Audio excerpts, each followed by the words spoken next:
오늘은 예수님께서 제자들을 꾸짖는 장면을 한번 생각해 보도록 하겠습니다. 우리를 향한 예수님의 마음은 언제나 사랑이고 은혜이고 자비이고 인애입니다.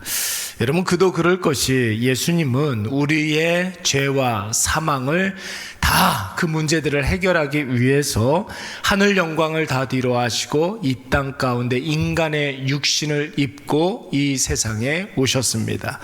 모든 인생이 당하는 어려움을 당하셨고 우리가 마땅히 당해야 하는 그 죄의 형벌도, 예수님과 상관없는 죄의 형벌도 우리 대신 감당해 주신 분이 바로 사랑의 예수님이십니다. 그러나 여러분, 그렇다고 해서 예수님 무조건 우리에게 오냐오냐만 하시는 분이 아니시죠. 아닌 것에 대해서는 꾸짖으시고 실수하고 잘못하는 것에 대해서는 벌을 내려주심으로 말미암아 다시는 그와 같은 죄를 반복해서 짓지 아니하도록 하시는 분이 바로 우리 예수 그리스도이십니다. 그렇다면 여러분, 예수님이 언제 우리를 꾸짖으실까요? 오늘 본문의 말씀을 보시면은 이 부활하신 예수님이 제자들을 꾸짖는 장면이 나오고 있습니다. 여러분, 왜 예수님이 제자들을 꾸짖으셨을까요? 14절 말씀을 보시면은 이는 자기가 살아난 것을 본 자들의, 그러니까 예수 그리스도의 부활을 먼저 경험한 사람들의 말을 믿지 않았기 때문에 예수님께서 오늘 제자들을 꾸짖고 있는 것입니다. 우리가 지난주에도 살펴봤지만 예수님 잡히시던 그날 밤에 제자들도 여러분 뒤도 돌아보지 아니하고 예수님을 버리고 다 도망가 버렸습니다. 도망갈 때는 여러분 각자의 길로 10길로 흩어졌지만 여러분 결국 그들이 모인 것은 한 곳에서 모였습니다. 거기가 어디입니까?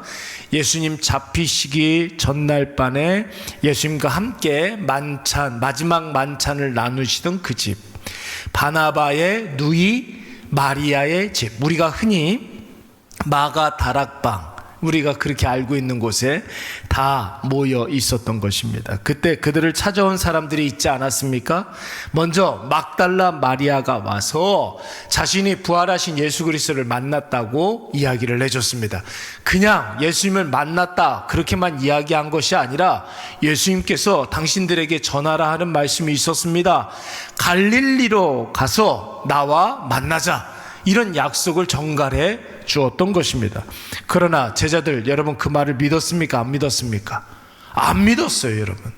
다음으로 제자들을 찾아온 사람들이 있었으니 그 사람들은 바로 엠마오로 가는 두 제자였습니다. 그 줄 중에 한 사람의 이름이 분명히 나오지 않습니까? 글로바라는 사람이 나옵니다. 여러분, 이 두 사람은 예수님 죽으신 이후에 고향으로 낙향해야겠다. 이제는 예루살렘에 우리가 볼장 다 봤다, 할 일이 별로 없다, 예수님도 죽었으니까 이제 고향으로 내려가자 하고서 낙심해서 고향으로 내려가는 중에 예수님을 만났던 것입니다. 그때 예수님은 죽으시기 전과는 다른 모습으로 이 두 제자를 찾아오셨기 때문에 처음에 이 사람들은 예수님을 알아보지 못했어요. 그런데 같이 식사를 나누고 이사야 말씀을 예수님께서 풀어서 설명해 주었을 때 그들의 눈이 밝아져서 부활하신 예수 그리스도를 알아보지 않았습니까?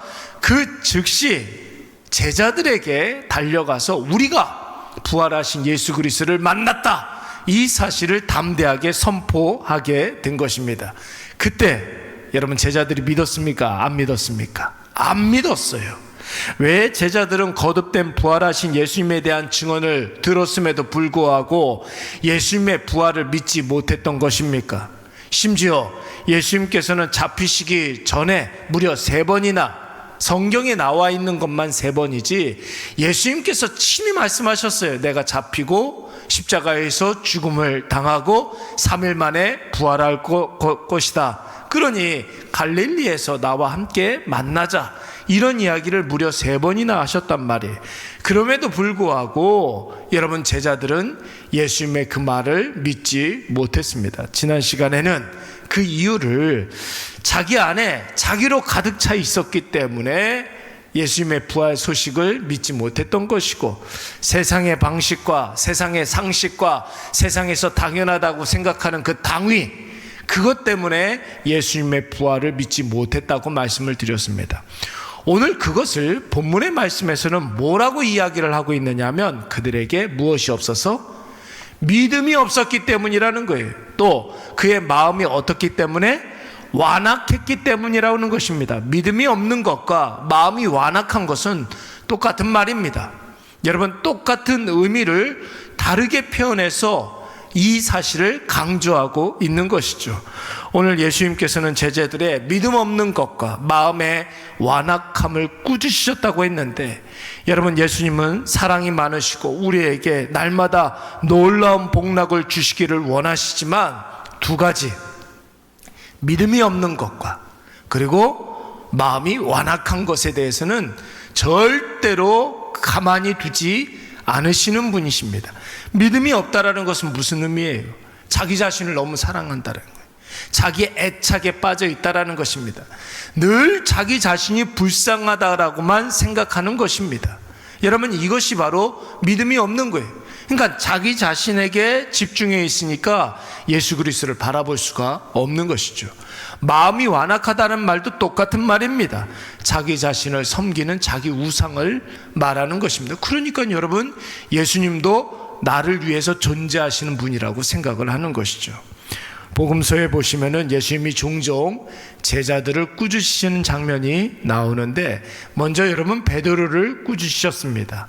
가이사라 빌립보에서 예수께서 제자들에게 순한 예고를 하십니다. 그때 제자 베드로가 뭐라고 이야기합니까? 그런 일은 절대로 없을 것이다. 그렇게 이야기했을 때 예수님의 옷자락을 붙잡고 흔들면서 항변했다고 그랬어요. 그러니까 오히려 예수님에게 뭐라고 그런 거예요. 그때 예수님께서 베드로를 꾸짖으셨다고 그랬어요. 왜요? 자기 생각이 너무 많으니까. 예수님에 대한 그 말씀을 믿질 못하는 거예요. 믿음 없는 것과 마음이 완악한 것을 꾸짖으신 것입니다. 또 제자들이, 어린아이들이 예수님께로 이렇게 오는 것을 막았어요. 애들은 가라, 애들은 가라 이러면서. 그때 예수님께서 제자들을 또 꾸짖으셨습니다. 왜 그렇습니까? 그게 당연하다고 생각하기 때문에 그런 것이. 애들은 예수님께 다가와서는 안 된다라는 생각에 가득 사로잡혀 있었기 때문에 그런 것이죠. 그들의 믿음 없음과 마음이 완악한 것을 꾸짖으신 것입니다. 제자들뿐만 아니라 예수님이 그 당시에 종교 지도자들도 꾸짖으셨습니다. 화 있을진저 이러면서 저주를 선포하셨고, 독사의 자식들아 이러면서 저들을 심히 꾸짖으셨습니다. 그들이 하나님을 믿는다고 하면서 하나님에 대한 믿음이 아니라 자기 자신만 신뢰했기 때문에 그런 것이죠.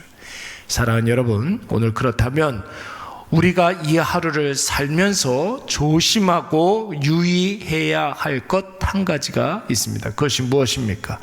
그 어떤 순간에서도 예수 그리스도의 구주와 주님 되심을 놓지 마시고 확실히 붙잡으시기 바랍니다. 그 마음에 여러분 은혜로 충만하시고 말씀으로 충만하시고 성령으로 충만하시기 바랍니다.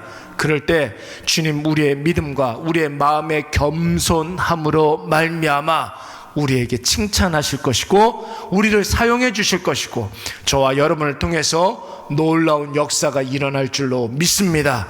우리 구주와 주님 되신 예수 그리스도께서 가장 싫어하는 것 무엇이라고요? 두 가지. 믿음 없는 것과 마음의 완악한 것. 믿음 없는 것은 자기 사랑에 사로잡혀 있는 것을 말하는 것이고, 완악하다라는 것은, 교만하다는 것은 여러분 자기 자신을 섬기는 것을 말하는 것. 똑같은 말입니다. 오늘 이것을 꼭 기억하셔서 오늘도 주를 확신하심으로 예수 십자가 꽉 붙잡으시고 마음의 겸손함으로 무장하시는 저와 여러분이 되시기를 간절히 축원합니다. 우리 이 시간